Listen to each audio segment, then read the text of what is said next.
the station covering all of the DMV.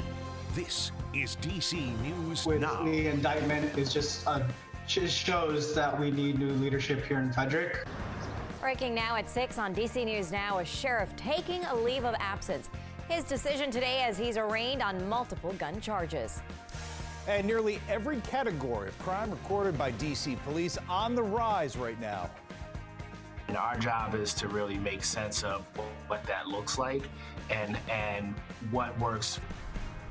The new study getting underway on the best ways to lower gun violence in the district.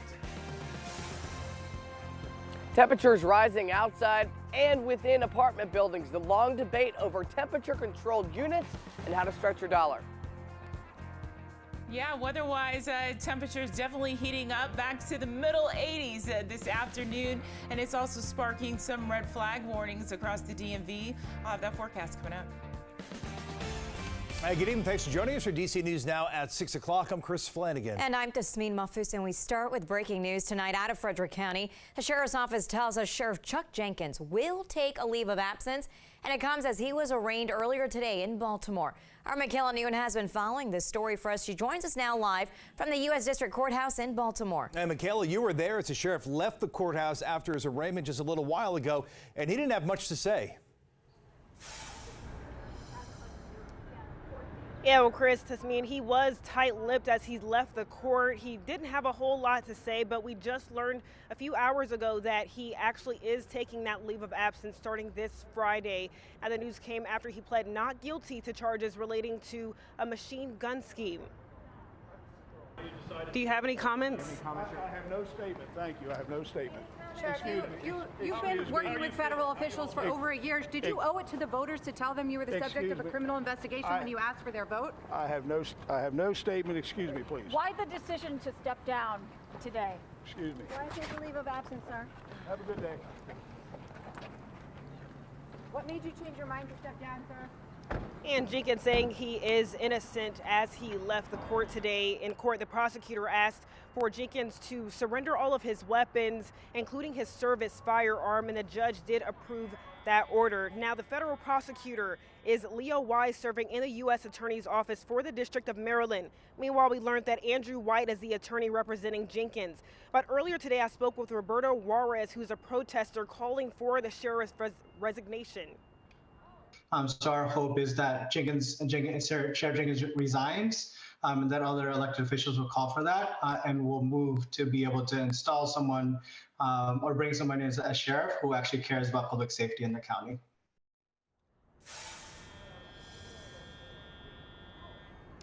Now, there is a second person in this case. It is Robert Croft, a gun dealer in Frederick, who also was named in the indictment, but Jenkins cannot have any contact with Croft, and his arraignment is set for tomorrow. Reporting in Baltimore, Maryland, I'm Michaela Newton for DC News Now. Michaela, thank you. Again, we want to highlight Sheriff Jenkins will now take a leave of absence. Yeah, and the Sheriff's Office says that leave of absence starts at the end of business this Friday. So even though Sheriff did not say anything in person, the Sheriff did release a statement saying this, quote, "Out of respect for the men and women of this agency and not to interfere with the effective operations, I'm going to take a leave of absence." He goes on to say, quote, "I have full confidence in the system, and I know that my innocence will prevail at the end of all of this, and that I will be found not guilty." And we're learning that Chief Deputy Colonel David Benjamin will assume the role of chief during Jenkins' leave of absence. Benjamin became chief deputy back in 2006. Meanwhile, in the district, council member Zachary Parker says there are too many guns in D.C., so he's introducing legislation to address that issue. The bill is called the Establishment of Reasonable Controls for the Firearm Industry. Parker says the bill could allow D.C. residents to sue people in the firearm industry for harm caused by guns. The bill would also allow gun makers to be sued for failing to prevent gun trafficking. And new details tonight, D.C. police say they have found the car connected to the deadly shooting outside of a funeral home yesterday. This is a car here that they say pulled up and started shooting. 19-year-old Terrell Coghill was killed. 3 others were injured. The funeral home was holding a service for 24-year-old Stefan Carroll. Carroll was killed at the end of March. His murder remains unsolved. Police Chief Robert Conti says a funeral home shooting was targeted.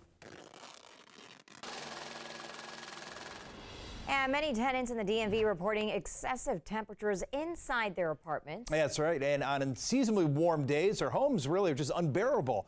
But local laws prevent immediate relief. DC News Now consumer reporter Ben Dennis joining us live tonight from Arlington, Virginia. Yeah, so he's been hearing concerns from residents wanting just something simple, a comfortable home without breaking a sweat. Hey there, Ben.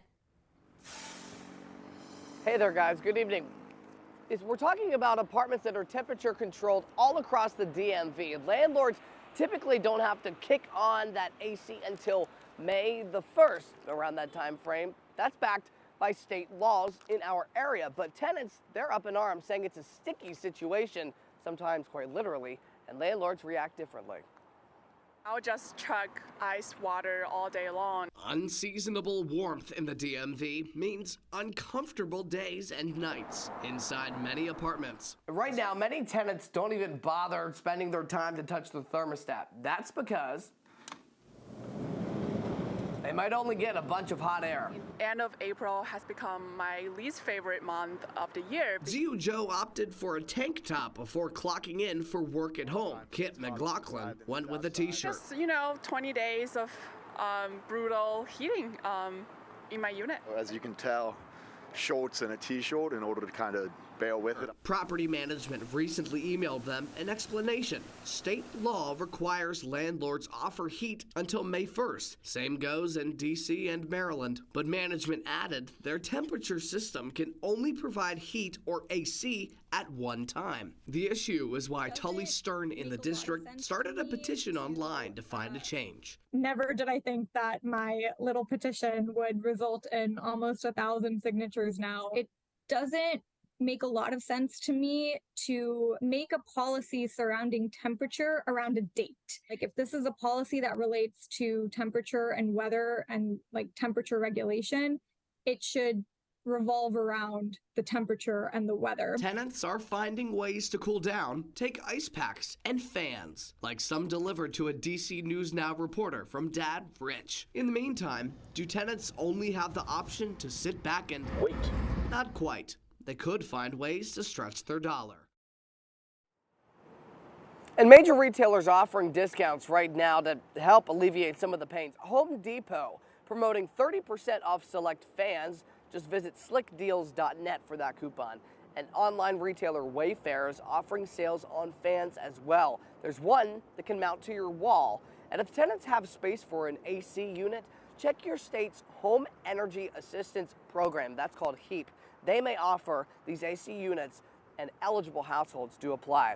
And as fate would have it, after we reached out to the River House apartment complex right here behind me in Arlington County earlier today, they emailed tenants saying that they're going to kick up the AC earlier than they typically would. And there's a little bit of flexibility in the state of Virginia to make that happen. As for tenants that are seeking additional relief, you can head to dcnewsnow.com. In Arlington, Ben Dennis, back to you. All right, Ben, thank you. So we got more ways to stretch your dollar and save on those bills.